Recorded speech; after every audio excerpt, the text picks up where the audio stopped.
कर चाट के कर चाट के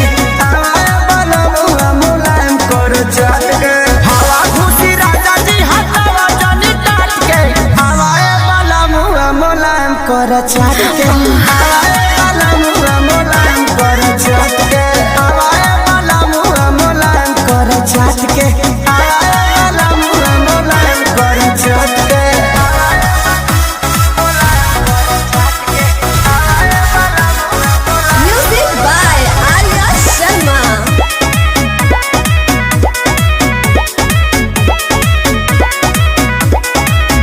जब पसेना त बड़ी छन छनाला एको पल के दूरी न सहल सहाला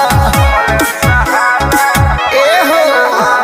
होला जब पसेना त बड़ी छन छनाला एको पल के दूरी न सहल सहाला आईनी बधारावा से सोना गेहूं काट के हवाया वाला मुआ मुलायम कर चाट के हवाया वाला मुआ मुलायम कर चाट के चाट के हवाए वाला मुआ मुलायम कर चाट के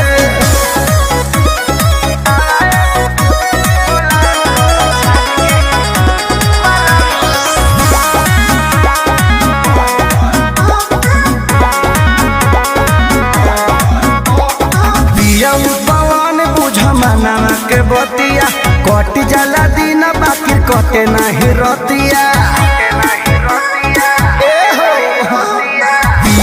पवन बुझ मना के बतिया कट जाला दिन बाकी कटे नहीं रतिया।